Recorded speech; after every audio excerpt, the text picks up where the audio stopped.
There are four major religions today that transcend ethnic and geographic boundaries: Christianity, Islam, Hinduism, and Buddhism.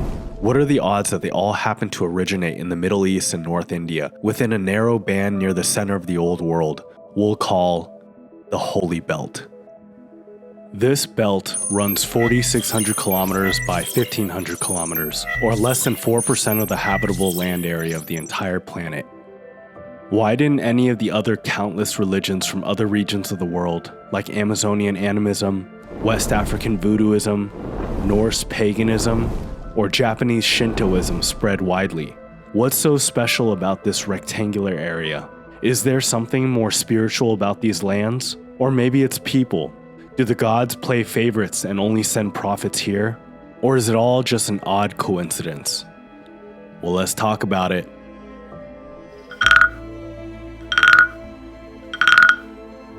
To start, let's look at the origins of each of the big four.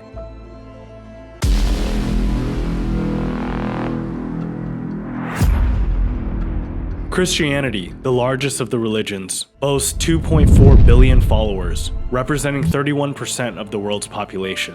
Starting in Jerusalem, where Jesus was made a martyr on the cross, the religion spread rapidly, facilitated by the Roman Empire's expansive network of trade routes and roads that spanned from Britain in the west to Babylon in the east. Followers were originally all Jewish, but gradually emerged as a distinct sect of Judaism, worshipping their prophet Jesus Christ, aka the Son of God. During the mid-1st century AD, Paul of Tarsus helps transform Christianity from a Jewish reform movement into a faith open to Gentiles, or non-Jewish people.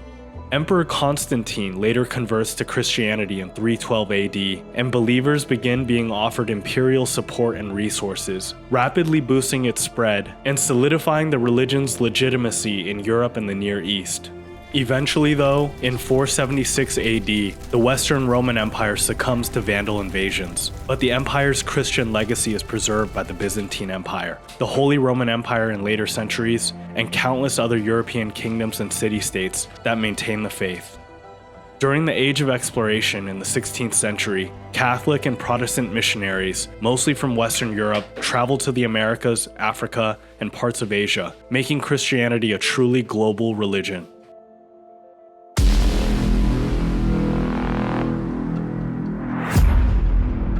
Islam is the second largest religion in the world with 1.8 billion followers, translating to 24% of the world's population, almost 1 in 4 people. Islam's beginnings start in 570 AD in Mecca, modern-day Saudi Arabia, with the birth of Muhammad. Like Christianity and Judaism, it preaches monotheism. Unlike Christianity and Judaism, Islam teaches that Muhammad is the seal of the prophets, meaning he is the last and final in the line of prophets sent by God, or Allah. Shortly before his death in 632 AD, Muhammad, for the first time in history, unifies nearly all the tribes of Arabia under Islam.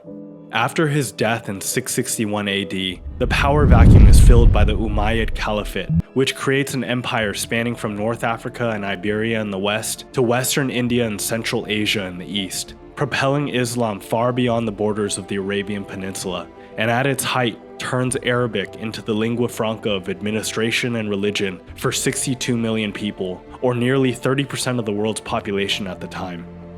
Various later empires like the Abbasid, Ottoman, and Mughal, alongside Muslim traders and explorers, would further spread Islam into South and Southeast Asia, Eastern Europe, and Africa. In the Far East, Turkic-Mongol states that had been converted by Iranian populations would later spread Islam northeast as far as the Tarim Basin of modern-day Xinjiang, China.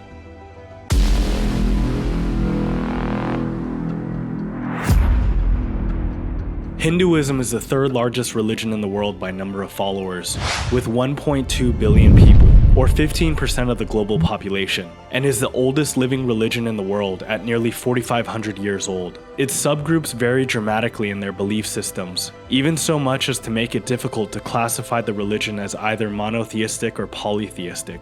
For example, most forms of Hinduism worship multiple deities. However, some emphasize that they're all manifestations of Brahman, a single, ultimate, formless, and transcendent reality that encompasses everything.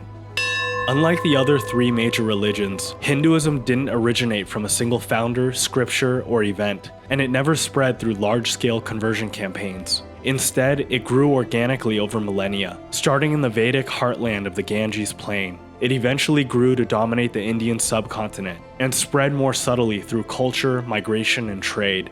Meaning there was no definitive start date, though the earliest evidence of Hinduism dates back to 2500 BC in northwest India, where archaeologists have found seals engraved with Shiva-like figures, sacred animals, and mother goddesses, proto-versions of many features that would be seen in what would later become Hinduism. The religion would eventually spread throughout all the kingdoms of modern-day India and grow significant followings in Nepal, Bangladesh, Indonesia, Sri Lanka, and Pakistan.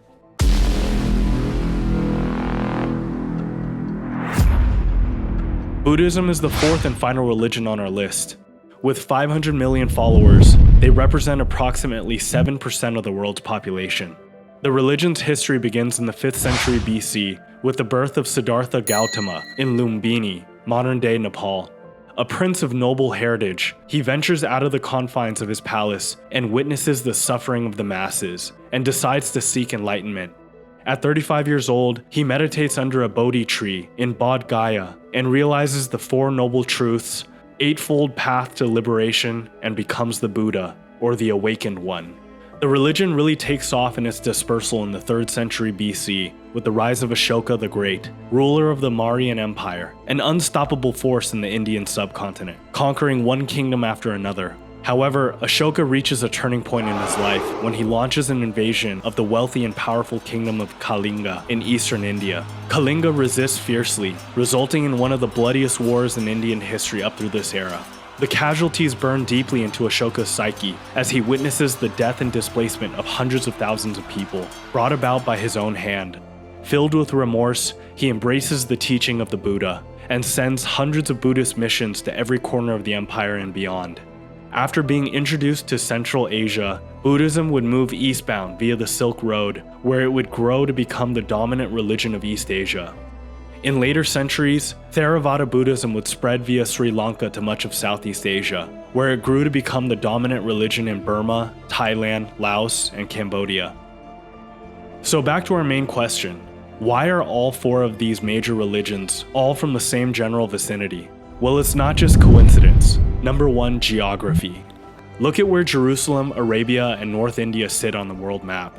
They're all advantageously positioned tightly right in the middle of the old world, sandwiched by Europe to the northwest, Asia to the northeast, Southeast Asia and Oceania to the southeast, and Africa to the southwest. It was a natural hub for trade, migration, and cultural exchange. Ideas spread quickly here. Overland, the Silk Road ran directly through the region, where we found Chinese silks in ancient Egypt, dating back to as early as 1000 BC. Arabic, Levantine, and Persian caravan routes connected Europe, Africa, and Asia. Ancient cities in Kashmir and Punjab acted as the gateway between Central Asia, China, the Middle East, and the Indian subcontinent. And guess what? Hinduism originated right here in this very region. Maritime travel was equally important. In India, we had two coastlines to the east and west. The Sea of Bengal brought Indian traders and explorers to Southeast Asia and China, while the Arabian Sea directly accessed Persia, Arabia, and Africa. Arabia was also sandwiched between two bodies of water, the Red Sea to the south and the Persian Gulf to the north. Arabic sailors moved up and down these waters for millennia. Lastly, Jerusalem sits directly adjacent to the Mediterranean Sea, allowing early sailors full access to all of southern Europe and North Africa. Our little spiritual region truly was the crossroads of the old world. Number 2, early urbanization. The Fertile Crescent and the Ganges Plain were among the first places with large complex societies, or what we call civilizations. Modern-day Iraq, Syria, and parts of Turkey and Iran can trace its history back 5,500 years to the rise of Sumer. Modern-day Pakistan and northwest India civilizations like Harappan, though a bit younger at 4,500 years old, are still considered some of the earliest civilizations in the world. Not to mention, evidence of farming settlements in this region possibly date back thousands of years earlier. With much of the rest of the world still in their hunter-gatherer eras, our spiritual rectangular area possessed a higher concentration of people, creating a demand for specialist professions like priests, scribes, artisans, bureaucrats, merchants, and philosophers to help people better navigate urban life, and allowed individuals to focus on a smaller number of skills by bartering with others that specialize in other skill sets. In contrast, rural hunter-gathering lifestyles offered fewer humans to trade with, leading to less expertise in a smaller number of skill sets, as individuals were required to be capable in a wider range of skills to survive. Naturally, certain individuals within these urban centers could now devote their entire lives to spirituality, preaching to others in exchange for goods and services. This specialization in skills, including religion, became a valuable export that more rural societies were more likely to adopt. Number 3. Written language. Sumerian, Sanskrit, and Elamite were some of the earliest written languages to ever be developed, and they all came from this rectangular region. These inventions directly tie back to the early urbanization of this region, as written language became a necessity in high population areas due to a need for record keeping and administration with the increased volume of social interactions. Laws, inventory counts, and schedules needed to be communicated in efficient ways that oral communication often couldn't achieve. As a result of the development of these early writing systems, these urban regions could now export their writings to more rural societies that lacked their own indigenous systems, and along with it, their religious texts and doctrines. Religions from our region began being dispersed in a way that religions from places with no writing system could not. Number 4. Need for universal ethical systems. Again, this one ties back to the early urbanization of our spiritual region. Early tribal religions were usually tied to place and kinship, physical things of worship unique to your locality, the chief of your village, a hawk in the sky, a tree in the forest, the river flowing through your valley. In contrast, urban centers were a melting pot of cultures. You constantly had new migrants entering and leaving your cities in the form of traders, conquerors, and nomads that you may not have been able to connect with on familiar things from your respective environments. This developed the demand for portable religions that transcended tribe and geography. All of the Big Four worship intangible ideas, deities that are unseen to the naked eye, intangible places like heaven and hell. These universal ideas could be adopted by anyone, regardless of your background, compared to tangible and geographic-specific religions. Number 5. Imperial expansion. Our last and final reason is that these regions happen to be home to some of the most powerful empires in history. Jerusalem was situated in the Roman Empire, considered arguably the most influential empire in history. Shortly prior to and following the conversion of Emperor Constantine, Christianity jumped in the fast lane for expansion throughout Europe.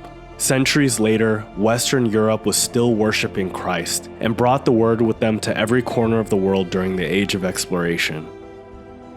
Two of the most powerful empires in history can trace their lineage back to the Arabian Peninsula, the homeland of Islam. Although the Umayyad capital was Damascus, the founders of the empire were an Arabic-speaking group that were from a leading clan of the Quraysh tribe of Mecca. The rulers of the later Abbasid Caliphate, although ruling out of Baghdad, were direct descendants of Muhammad's uncle. These two empires propelled Islam onto the global stage. Hinduism originated in the northwest of India, which uncoincidentally was also the region that historically tended to expand militarily and culturally southeast into the rest of India. Vedic, Achaemenid Persians, Greeks, Kushans, Hunas, and Mughals were all examples of a repeating theme of southeast expansion from the northwest corner of modern-day India and Pakistan. Buddhism originated in the northeast of India, near Pataliputra, the birthplace of Emperor Ashoka, one of India's greatest leaders. He expanded the Mauryan Empire from Afghanistan in the west to Bangladesh in the east. He is credited as being the most influential figure in Buddhist history, for after his conversion, Buddhism spread widely throughout India, which led to the later spread throughout the rest of Asia.